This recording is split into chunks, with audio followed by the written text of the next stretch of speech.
नमस्कार. मी सतीश कुलकर्णी. आता जे 12वा अध्यायामध्ये नृसिंह सरस्वती महाराजांनी आईला सांगितलंय, म्हणजेच समाजाला, दत्तभक्तांना जे सांगितले खरोखर ते वाचायलाच पाहिजे, ऐकण्यासारखं पण आहे, ऐकायलाच पाहिजे. कारण मी जेव्हा सत्संगाच्या वेळी लाड कारंजाबद्दल बोलतो तेव्हा या ओवीचा उल्लेख येतो. जेव्हा नृसिंह सरस्वती महाराजांनी आईला परवानगी मागितली की मला काशीला जायचं आहे, त्याला अनुसरून या 7-8 ओव्या आलेल्या आहेत. अध्याय नंबर 12, ओवी नंबर 1, 2, 3, 4, 5, 6 अशा ओव्या भरपूर आहेत. पण आज एक 3-4 ओव्या वाचण्यात आल्या, त्या मी वाचून दाखवतो आणि नंतर मग नृसिंह सरस्वती महाराजांना नक्की काय सांगायचं हे लक्षात येईल. श्री गुरु म्हणती मातेसी, आम्हा ऐसा निरोप देसी. आम्हाला तू आता निरोप दे, आम्हाला काशीला जायचंय. अनित्य शरीर तू जाणसी, शरीर किती अनित्य आहे हे तुला माहीत आहे. काय भरोसा जीवितवासी, ह्या जीवाचा काहीही भरोसा नाही.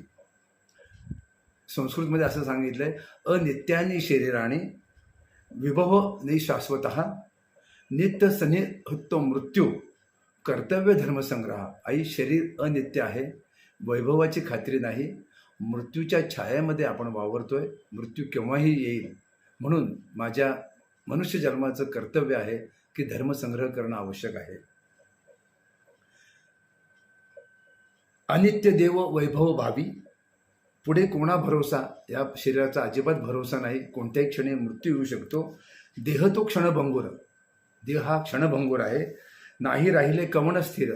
आतापर्यंत कोणीही कायमस्वरूपी चिरंजीव झालेलं या पृथ्वीवर कोणीही नाही.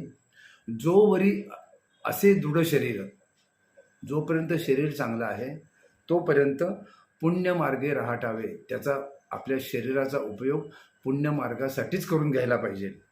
जो मृत्यूशी जिंकित त्याने निश्चय व्हावे शरीर. ज्याने मृत्यूला जिंकले त्याने शरीराबद्दल बेफिकीर राहावं, कारण त्याला मृत्यू येणारच नसतो. पण असं कधी घडलेलं नाही, घडणार पण नाही. त्यासी तवोपदेश सत्य म्हणे, धर्म करीन पुढे अहोरात्री आयुष्य उणे. होतेश क्षणे क्षणे, क्षणाक्षणाला आपलं आयुष्य कमी कमी होत चाललेलं आहे.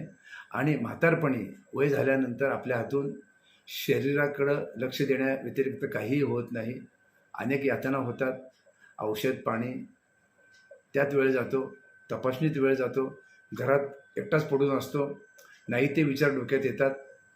डोक्यात अनेक प्रकारचे किडे असतात, शंका असतात, माणूस घाबरून गेलेला असतो. पण जेव्हा तारुण्य असतं तेव्हा जर आपण आपलं दैनंदिन जीवनामध्ये अध्यात्म केलं, आणि अध्यात्म म्हणजे पुन्हा पहिल्यासारखं की देवाचं नामस्मरण आणि आपल्या आचरणामध्ये चांगला उपयोग. आपण तरुणपणी अत्यंत बेफिकीर असतो, धर्माची जाणीव नसती, अधर्माने वागतो आणि पुढे भविष्यात त्रास होतो. परंतु नृसिंह सरस्वती महाराजांनी 450-500 वर्षापूर्वी जे सांगितले ते अध्याय नंबर 12 सुरुवातीच्या 1-1.5 पान वाचलं तरी आपल्या आयुष्यात आपण फार काही चांगलं वाचल्यासारखं अनुभवेल आणि तुमच्या जीवनाला चांगली दिशा मिळेल. म्हणे, धर्म करीन पुढे अहोरात्री आयुष्य उणे, होतसे क्षणे क्षणे करावा धर्म याची कारणे पूर्व वयासी परियेसा.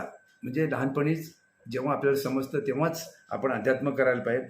जैसा सूर्यरथ चाले निमिष होता शीघ्र काळे, 22 सहस्त्र गावा पळे तैसे आयुष्य क्षीण होय. माणसाचं आयुष्य फार वेगाने कमी कमी होत जात असतं, आपल्याला ते कळत नाही. आपल्याला वाटतं 100 वर्ष आयुष्य आहे, परंतु 70-72लाच अनेक व्याधी चालू होतात, जवळ कोण नसतं आणि पुढचं आयुष्य संपायला काही क्षणसुद्धा भरपूर होतात. त्यामुळं तारुण्यात आपण आपल्या मुलांवर संस्कार कसे होतील याचा विचार करावा, त्यांना चांगलं सांगावं, त्यांच्याकडून चांगलं आचरण करून घ्यावं. वय झाल्यानंतर पैसा असतो, बँकेत असतो हवा तेवढा पैसा, घरामध्ये संपत्ती असते, परंतु वेळेला ते संपत्तीचा काहीही उपयोग होत नाही. गुरुचरित्र अध्याय नंबर 12 सुरुवातीच्या 8व्या ओव्यामध्ये एवढं सांगितलं. तर या महान ग्रंथामध्ये कितीतरी अनेक गोष्टी सांगितल्या असतील, उदाहरणासह सांगितल्या असतील, त्या हळूहळू वाचकांना कळतील. माझ्याकडून सांगताना मी वारंवार सांगतो, चुका होणार, परंतु खरं सांगणार. सांगताना भाव महत्त्वाचा आहे. एखादा शब्द अडखळेल, एखाद्या शब्दाचा अर्थ सांगताना कमी जास्त होऊ शकतो, पण भावना एवढीच आहे की सर्व दत्तभक्तांना गुरुचरित्र ग्रंथ समजावा. त्यातून एखादा जरी बोध झाला तर त्याचं आयुष्य फार आनंदात जाईल. कारण इथं आता सांगितलं आहे, जोवरी असेल शरीर दृढ, जोपर्यंत शरीर चांगलं आहे तोपर्यंत अध्यात्म व्हायला पाहिजे, नंतर होत नाही. तुम्ही बेडवर आडवं पडला होत नाही, दवाखान्यात होत नाही. आणि जर एखाद्या वेळी यातना जास्त झाल्या किंवा एखादा जास्त आजार झाला तर काही होत नाही, पैसा जातो, मदतीला कोणी येत नाही. परंतु दत्त महाराज जर तुमच्याजवळ सदैव असावे असं वाटत असेल तर आत्तापासून दत्तभक्ती करायला पाहिजे.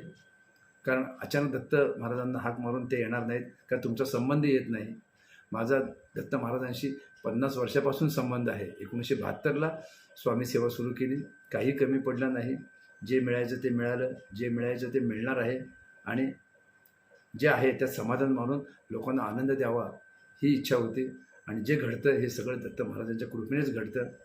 तिन्ही दत्त अवताराची सेवा घडणं आणि प्रचार कार्य होणं ही साधी गोष्ट नाही. अशीच माझ्यासारख्या सामान्य व्यक्तीवर जशी दत्त महाराजांच्या तिन्ही अवतारांची कृपा झाली, तशी जर कृपा तुमच्यावर व्हावी असं वाटत असेल तर या क्षणालाच दत्त महाराजांना शरण जा. तुमच्या लहान मुलांना आपल्या आध्यात्मिक सेवेला सांगा, कारण हे वयच असतं. ह्या वयातच चांगलं वागायला सुरुवात केलं, चांगलं आचरणाला सुरुवात केली तर पुढे भविष्यात कोणत्याही प्रकारचं संकट येत नाही. कदाचित आलं तर त्याला प्रतिकार करण्याची ताकद वाढते आणि दत्त महाराज ताकद देतात. अनेक दाखले आहेत, जसे जमल तसे मी सांगण्याचा प्रयत्न करेन. आपण आनंदाने ते ऐकावेत आणि इतरांनाही सांगण्याचा प्रयत्न करावा. कारण एकेका वाक्यामध्ये एक एक विचार असतो आणि हा विचारच आपल्या जीवनाला चांगल्या मार्गाने चांगली दिशा देतो आणि ती दिशा तुम्हाला मिळावी अशी अपेक्षा व्यक्त करतो. नमस्कार.